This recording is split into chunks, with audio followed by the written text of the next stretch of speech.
कैसे हो तुम लोग? उम्मीद करता हूँ तुम लोग एकदम बढ़िया ही होगे। अगर यार तुम अपनी जिंदगी में कभी जू नहीं गया तो तुमने बहुत अच्छा काम किया है, क्योंकि अब तुम्हें जू जाने की जरूरत भी नहीं है। अगर तुम जू जाना चाहते हो तो उसकी जगह तुम हमारे क्लास में आ सकते हो, क्योंकि उससे बड़ा जू मैंने तो आज तक नहीं देखा। मैं भी उसी मतलब पिंजरे का एक जानवर हूँ, क्या ही कह सकते हैं यार। तो आज मैं तुम लोग को एक कहानी सुनाने जा रहा हूँ। ये कहानी उतनी बोरिंग है जितनी तुम्हारी लिटरेचर का लेक्चर होता है, तो 2 मिनट यार ध्यान से तुम लोग सुन सकते हो। इसमें कोई नहीं मरने वाला, बस एक प्यारी कहानी है। मेरे संग जो दुर्घटना हुई से मैं अपनी जवानी बयां करने वाला हूं। तो यार चलिए आज की वीडियो को शुरू करते हैं बिना किसी देरी के। तो ये बात है उस जमाने की जिस टाइम पे टाइगर सुट्टा फूका करते थे। भाई साहब कुछ ज्यादा नहीं हो गया ये? मतलब कुछ भी। चुप, बिल्कुल चुप। हिम्मत कैसे हुई तेरी मुंह खोलने की? तो यार लंच के बाद का माहौल था। सब बच्चे सस्ते नशे करके शैतानियां कर रहे थे। हालांकि सही बच्चे और ये सब लोग जाके पीछे बैठ चुके थे क्योंकि उनके दोस्त थे वहां पे। और हम लोगों ने क्या किया, हम लोग आगे बैठ गए क्योंकि यार अपने फ्रेंड्स भी थे वहां पे, पर यार कम हमारे पीछे बैठने वाले ही हैं। तो यार एग्जाम के टाइम के बाद की बात है, सब बच्चे अपनी सीट ले चुके थे, क्लास में शैतानियां चल रही थी। बट क्या हुआ, एग्जाम के टाइम के बाद की बात है, तो इसलिए हम लोग को एग्जाम के बाद 1 घंटे का टाइम मिलता है अगले नेक्स्ट डे के एग्जाम के लिए रिवीजन करने को। ये वही टाइम चल रहा था। किसी टीचर का अपॉइंटमेंट लगा नहीं था तो शैतानियां कुछ ज्यादा ही अलग लेवल पे हो रही थी। पर इस टाइम पे क्या होता है ना, किसी भी टीचर का अपॉइंटमेंट लग जाता है, मतलब जिसे हम जानते भी नहीं है। तो हमारे स्कूल में जो जूनियर क्लास में टीचर पढ़ाती है, हमें उनका नाम नहीं रिवील करना चाहेंगे, तो हम लोग उन्हें प्यार से, 1 सेकेंड सोच लो यार क्या बुलाते हैं। तो यार हम लोगों ने प्यार से प्रिंटर बुला लेते हैं, क्योंकि यार जो मेरे पास चीज़ रखी है मैं तुम्हें वही बता सकता हूँ। तो यार वहाँ हमारी क्लास में प्रिंटर टीचर है, मतलब एंटर करती हैं। और यार हम लोग को पता नहीं था उनका नेचर कैसा है, मतलब वो स्ट्रिक्ट है क्या है, क्योंकि यार हम लोग तो उनसे पहली बार ही मिल रहे थे। तो एज यूजुअल वो आई और मतलब चिल्लाने लगी। तो इतना तो समझ आ गया हम लोग को कि यार वो स्ट्रिक्ट टीचर है, ज़्यादा मतलब इधर उधर करना नहीं वरना क्लास से बाहर निकाल देंगी तुम्हें। तो इतनी नॉलेज बहुत थी। मतलब यार वो चिल्लाई जा रही थी और बच्चे सस्ते नशे कर रहे थे। फिर एकदम से मतलब उन्हें डंडा वंडा हो गया तो बच्चे थोड़ा शांत हुए।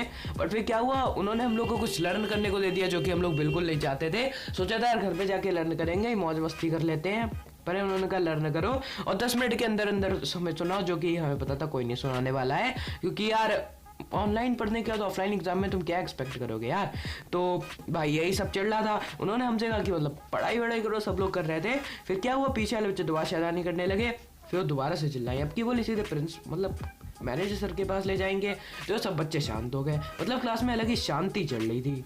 पर यार फिर क्या होता है, मेरे क्लास में एक अलग ही लेवल की आवाज आती है जो कि सिर्फ मुझे सुनाई पड़ी होगी, आई थिंक फर्स्ट टाइम। वो आवाज थी ये। तो यार सही समझे तुम, किसी बच्चे के मधुर मुख से इस ध्वनि का निरंतरण हुआ और वो मेरे कानों तक पहुंची, जिसे मैंने बहुत प्यार से इग्नोर कर दिया, क्योंकि मुझे पता था मैम बहुत मारने वाली है। अगर मैंने भी कंप्लेंट करी तो भी। तो यार हम लोग दोबारा से पढ़ने लगे, अपना सब कुछ सही जा रहा था। बट फिर क्या हुआ, एकदम से दोबारा से वो आवाज आती है। अब की बार वो आवाज मुझे घंटा कसम से यार, आज भी मैं कसम खा के कह सकता हूँ, मुझे नहीं सुनाई पड़ी। मतलब लिटरली यार मुझे नहीं सुनाई पड़ी यार। सेम आवाज आई सीटी बजने की, अब की वो आवाज सुनाई पड़ गई मैम को। बस हाँ सही समझे यार, सिर्फ तो मैम को ही सुनाई दी वो। अब यार मैम इतनी तेज गुस्से में खड़ी होती है कि यार बिजली कड़कने लग जाती, मतलब बेंचे हिलने लग जाती हैं।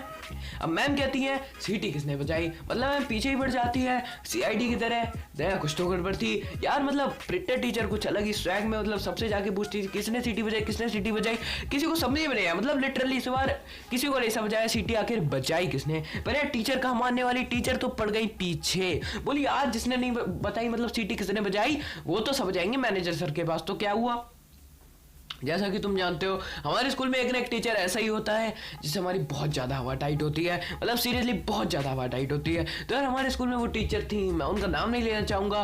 हम लोगों ने प्यार से, 1 सेकेंड मेरे पास कोई चीज़ रखी हो तो मैं सोच के बताता हूँ। तो यार हम लोग प्यार से उन्हें, हाँ यार, तो प्यार से हम लोग उन्हें एयरबॉट्स बुला लेते हैं, क्योंकि यार बहुत तेज से बजती हैं वो। हाँ यार, तो यार मतलब हम लोग उन्हें प्यार से एयरपोर्ट्स बुला लेते हैं। तो यार एयरपोर्ट्स टीचर की हमारे यहाँ एंट्री होती है। अब यार वो आती है सीधे डंडे वंडे का इंतजाम करके, मतलब यार बच्चों से कहती सीधे डंडा लेके आओ। हाँ यार सही समझे तुम, सीबीएसई में आज भी डंडा चलता है। अगर तुम्हें नहीं पता तो तुम मेरे स्कूल में आ सकते हो। है तो डंडा वंडा लेके आ गई टीचर, मतलब मस्त फुल मारने वारने के इंतजाम में। बोली पूरे बॉयज खड़े हो जाओ, जाओ तुम सब बाहर जाओ। भाई मेरा मूवी लाइक है, मैं तो भाई शांति से बैठा हुआ था, मैंने क्या किया, मैं क्यों बाहर जाऊं।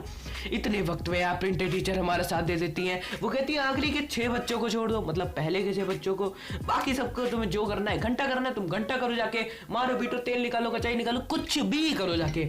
अब यार मैम ये बात का एडवांटेज ले लेती है। मैं हम लोग से कहती है कि ठीक है तुम लोग बैठे रहो, हम लोग इन्हें बाहर जाके देखते हैं। अब मैम उन बच्चों से बार बार कहती बाहर जाओ, पर कोई बाहर जाने को रेडी नहीं, क्योंकि यार सीटी तो एक ही बजा सकता है ना। अब यार पीछे बैठे थे 8 बच्चे, तो यार 8 को मजबूरन बाहर जाना पड़ा, क्योंकि डंडा वंडा मतलब मैनेजर सर के पास ले जाने वाली थी और वो अलग ही लेवल मारते हैं। तो यार उन्होंने सोचा चलो देखते हैं, थोड़ी बहुत मार पीटेगी बच जाएंगे।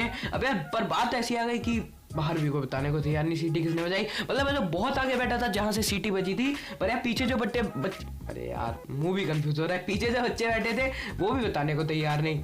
पर यार फिर एक बच्चा कहता है, यार मैं उसका नाम नहीं रिवील करना चाहूंगा, मेरे पास ही बैठा था, उसे हम लोग प्यार से हमटी बुला लेते हैं। तो यार हमटी कहता है हाँ मैम, सीटी बजाने की आवाज मैंने भी सुनी थी, क्योंकि मामला ठंडा हो रहा था यार। अब कुछ बच्चे होते हैं यार जिन्हें फील आना होता है, तो मेरे पास में हमटी नाम का बच्चा बैठा था जिसे हम लोग प्यार से हमटी बुला रहे हैं। तो यार मतलब वो कहता है मैम हाँ मुझे सीटी बजाने की आवाज सुनाई थी। आई एम लाइक है भाई चुप हो जा, कितनी मार पिटेगी तू समझ रहा है।